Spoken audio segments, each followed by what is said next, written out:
What's up, guys? It's MTG Matt for you, and we've got another round of new spoilers for Kaldheim. So without further ado, let's jump right into the spoilers and into our tier list here.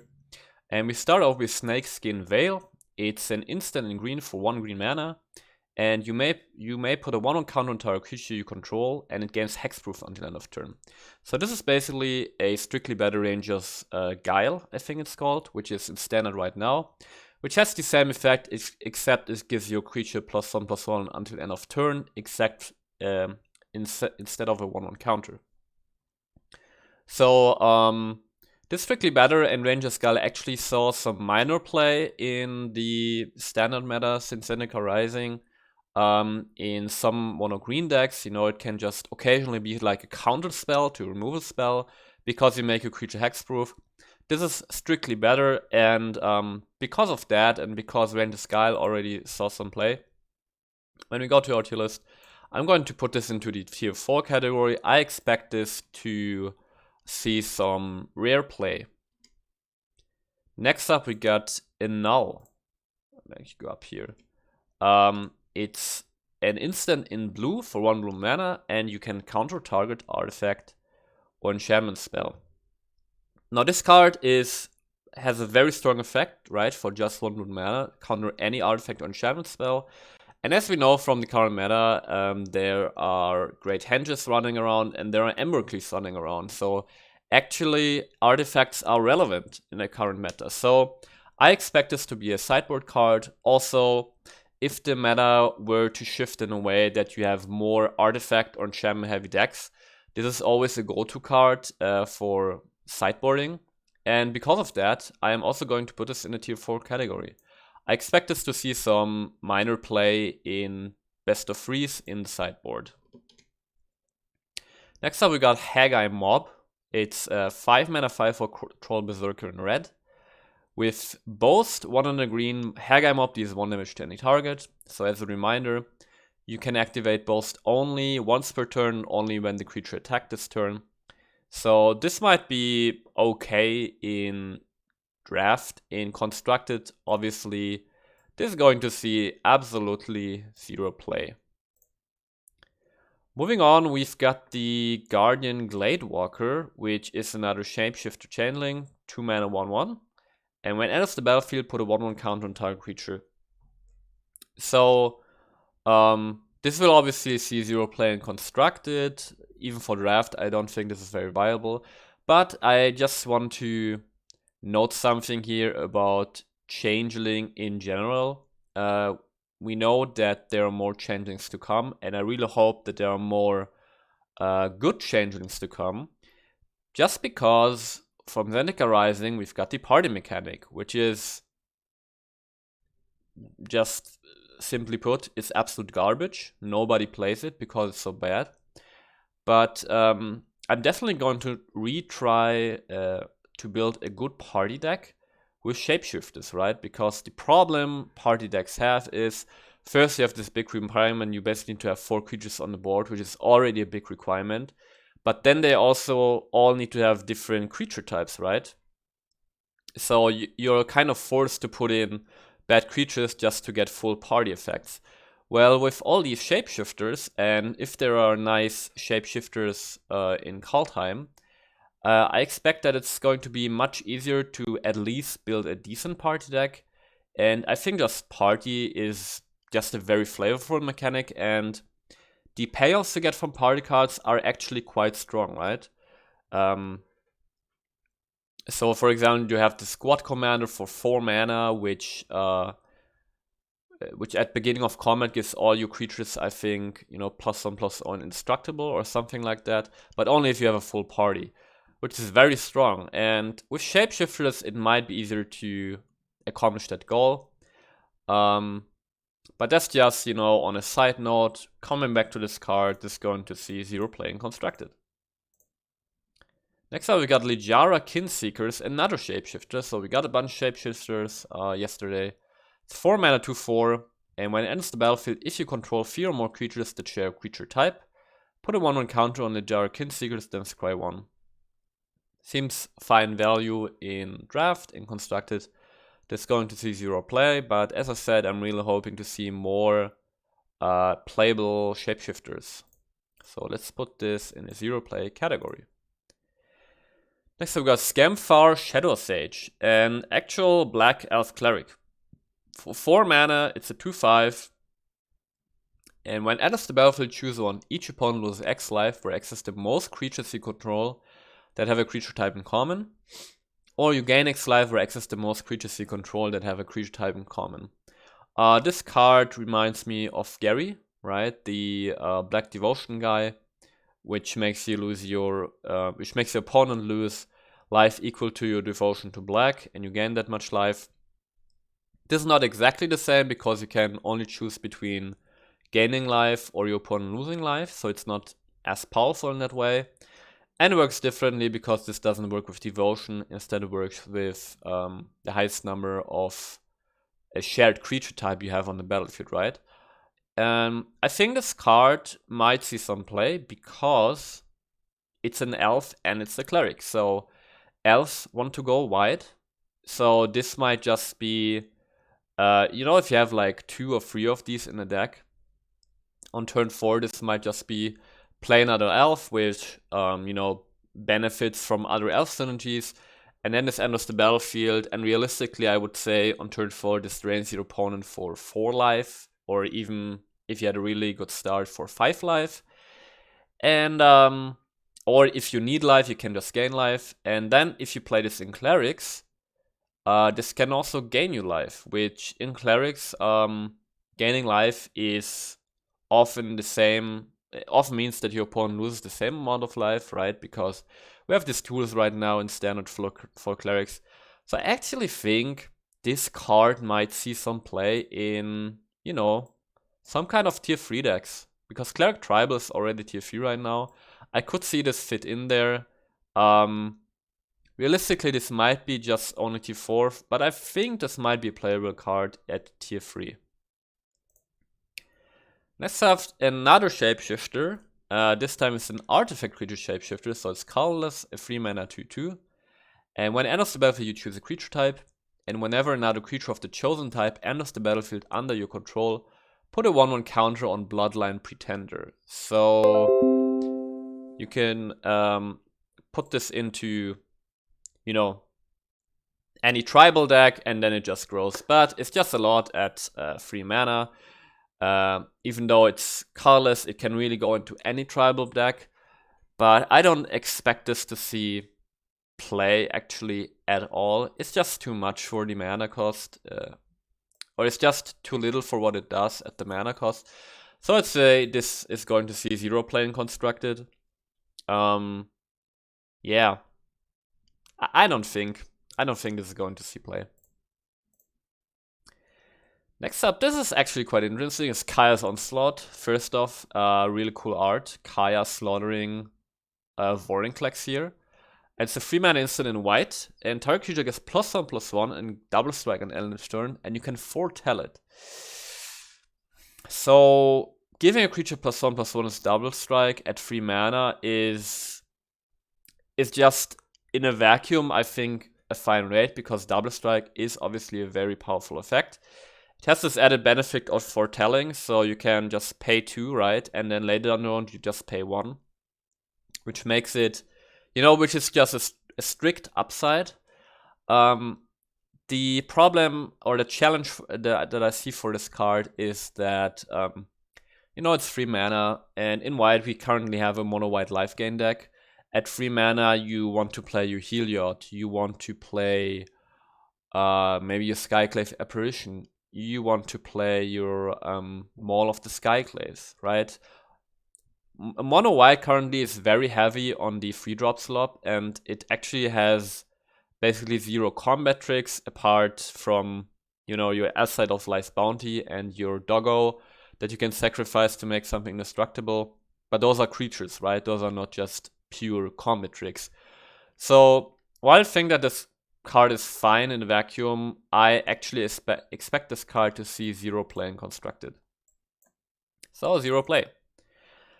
Next up, we actually got a legendary Shapeshifter, which is also a snow creature. It's 5 mana and similar colors, so you pay 2 generic, 1 green, 2 blue for Changeling. And it says you may have Moraid of the Frost enter the battlefield as a copy of a permanent you control, except it's legendary and snow in addition to its other types. And if it's a creature, it enters with 2 additional 1/1 counters on it and has Changeling. So a lot of stuff going on in here, but to narrow down the effect, just you pay 5 mana, you can copy any permanent, right, that you control. So you can copy enchantments, you can copy artifacts. Yes, you can copy your planeswalkers, but the legendary will still apply, so you would have to sacrifice one of those, so probably don't do that. And if you copy a creature, the creature gets additional 2 1/1 counters, right? And the creature has Changeling. I think this child is just very cool. I love the art. It's pretty flavorful, you know, this Shapeshifter can really become anything. But at the end of the day, we almost have the same effect in Standard right now. Oh, what's it called? You have this blue sorcery from Ikoria that lets you copy any permanent for 4 mana. And if you pay red and green for the casting cost, and you copy a creature, that creature fights a creature of your opponent. So basically, I have already this effect in Standard right now, and nobody plays it. Real nobody. I wanted to use this card for a long time. I still have yet to do, but really nobody plays it. So while I think this card is cool, I think it's going to see 0 playing constructed. Just the way it is. Next up, we got one of the rares we've seen. It's a Snowland, Faceless Haven. And you can tap it for 1 colorless. Note, it doesn't enter the battlefield tab, which is always nice. And then you can pay 3 mana from any snow source to have it become a 4/3 creature with Vigilance. And all creature types until the end of turn, it's still land. Now, what do I think about this card? The fact that it has Vigilance is nice.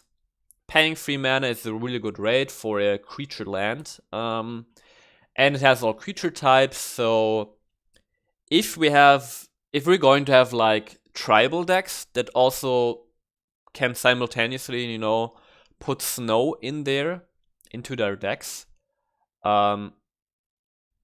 this might be a 1 or 2 off in those decks. The thing is that we have Crawling Barrens in Standard, right? Which is a real good creature land. Because it can scale infinitely, it's just limited by the amount of mana you have. This will always stay a 4/3 with Vigilance. So, but it has all creature types. So maybe you could, you know, see this being played in like a snow tribal deck, where you have just a tribal. Let's say you have elves, right, which also want to use like snowlands to benefit from other snow effects. I could see this being played in there as a 1 or 2 off, because it has all creature types, so it will benefit from your elf synergies. And it itself is a snowland, so it's another snow permanent on battlefield. It doesn't enter the battlefield tapped, so it's not like you're losing tempo.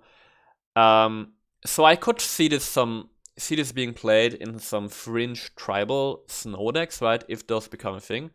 And because of that, I would put this in the tier 4 category.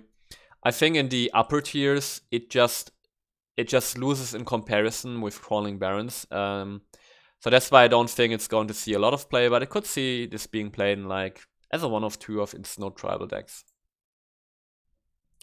Next up, another rare of yesterday. It's Draugr Necromancer. 4 mana 4/4 for snow creature zombie cleric. If a non-token creature an opponent controls would die, exile that card with an ice counter on it instead. You may cast spells from among cards and exile your opponent's own with ice counters on them. And you may spend mana from snow sources as though it were mana of any color to cast those spells. So, let's talk about the first effect here. The first effect is basically a Leyline of the Void, or like a mini Leyline of the Void on a stick. Because Leyline of the Void says an enchantment that anytime an opponent would put a card into the graveyard, they exile it instead. This only applies to creatures, right? So that's the first thing, and the first effect is already just nice because right now we actually have, you know, quite some effects. Or let's put it this way. Right now the graveyard matters in Standard, right? We have Croxas, it actually matters to have some graveyard removal. We have Demiurge's benefiting from the opponent's graveyard, so the graveyard matters right now. And just having this effect is going to be nice, and it's going to help you throughout the game. And now the second part is this card provides you with resources, right? The creatures your opponents is exiling, you can recast them, and if you have snow permanents, you will be able to fix your mana. Say you have this on the board, you play this, and let's say you play this in like a mono black deck, right? But you have snow permanents, and then you exile your opponent's Bonecrusher Giant. Well, what do? You have 0 red mana, but you can use your Snowlands to pay for that red mana because of Draugr Necromancer. So, the card's purpose is to provide you with resources. Now, how realistic is the application of this card? First off, you play this for 4 mana. You actually have 0 effect on the board, except putting a 4/4 on the board. And you're having this passive effect of exiling opponent's creatures if they die. But really, the turn comes down, it does nothing, right? And it's always the thing, if creatures come down and they do nothing, then in Standard, they really risk of being removed or not getting their effect down they're just supposed to have. So that's already bad. And it's basically guaranteed that the moment or the turn you put this down, you probably won't have the mana left to, you know, kill some of your opponent's creatures, because let's say you have 6 mana, right? You pay 4, and then you have 2 mana left for a removal spell. Well, then we're talking about a deck where you run this card plus removal spells. What kind of deck is that? If it's a control deck, do you really want to put this creature in there at the 4 mana slot? Don't you want to have some kind of Planeswalker, for example? Or, I don't know, something that draws you cards, right? It's just this thing where this card competes with probably better alternatives. But the more I talk about it, I think that this card could see rare play, actually. Where you have this to just drag resources from your opponents. And the thing is, I think you can do some really like crazy funny combos with this card, where you have this card on the battlefield and it actually survives for a turn. And then you have a board wipe, and you just wipe your opponent's board. And all the creatures get exiled, and then the next time you play Draugr Necromancer, you can actually play those cards again, right? Because the nice thing about this card is the second effect, that you are allowed to cast those spells from exile, it's not bound to the specific creature. It's just as long as you have your Draugr Necromancer on the battlefield. You get to recast those creature spells. However, that's basically Magic Christmas Land. So long story short, I think that, well, where do we put this card? I could see this being very rarely played, so I put this in like a tier 4 category. Next card, we have actually one more card after that. I just need to reopen it. It's Eradicated Valkyrie. Yes, we got a Mythic yesterday. It's a 4 mana 4/3. Angel Berserker with Flying Lifelink and Hexproof from Planeswalkers, and has Boast. 2 mana, sacrifice a creature, each opponent sacrifices a creature or Planeswalker. Now, I'm gonna put out there my opinion straight from the beginning. I think this card is terrible. It's absolutely terrible as a Mythic. But also as a card in general, it doesn't get me excited. So, the best comparisons card had is Rankle, right? Master of Planks. It's a 4 mana 3/3 with Flying and Haste. But Rankle makes it so if it does combat damage to your opponent, so if it attacked this turn, right, and it gets to smash your opponent's face. You can decide to have each player sacrifice a creature, each player discard a card, or each player draws a card and loses 1 life. Now, Eradicator Valkyrie has a very similar effect. If it attacked this turn, you have to sacrifice a creature, then you can pay 2 mana, and have your opponent sacrifice a creature or planeswalker. But it doesn't do anything the turn it comes down, right? Rankle has an immediate effect on the board. And then you have to pay another 2 mana, and it's not as versatile as Rankle. And the lifelink is nice. The hexproof from Planeswalkers is actually, in current standard, very irrelevant. I looked it up, and there are about 4 Planeswalkers right now, which have targeted effects on creatures, which can kill which could kill this right away. But most of them are not even seeing a lot of play. There's like the 6 mana Garruk Planeswalker. They can just -3 and destroy a creature. But this rarely gets played, and Eugene doesn't care about this because he can just exile it. So maybe this is playing like an Angel Tribal deck, but I don't expect Angel Tribal decks to be that good. So I just think this card is actually a terrible mythic. And I think this could see rare play because I don't expect Angel Tribal to be that great. And even then, I just don't really like this. I don't think this card is really good. I give this like a tier 4 rating, and my gut feeling's telling me that this tier 4 rating for me is actually optimistically. I could also see this being 0 playing constructed, really. And the last card we're talking about today is a really, really cool one. It's Maskwood Nexus. 4 mana artifact. Creatures you control are every creature type. Every creature type. So basically all the creatures are changeling. The same is true for creature spells you control and creature cards you own that aren't on the battlefield. So you cast a creature, on the stack is every creature type. You have creatures in your hand or in your library or in your graveyard or in exile. They are all creature types all the time. So very crazy fact. And then has activated ability. You can pay 3, tap it, create a 2/2 blue Shapeshifter creature token with Changeling. So that's just a nice upside. I absolutely love this card. It has so many crazy applications, especially down the road. And we haven't seen all of Kaldheim yet, so maybe there is going to be some cool interaction we have yet to see. I think right now, like I love this card, but right now I don't think in standard it's going to see a lot of play or it's any good at all.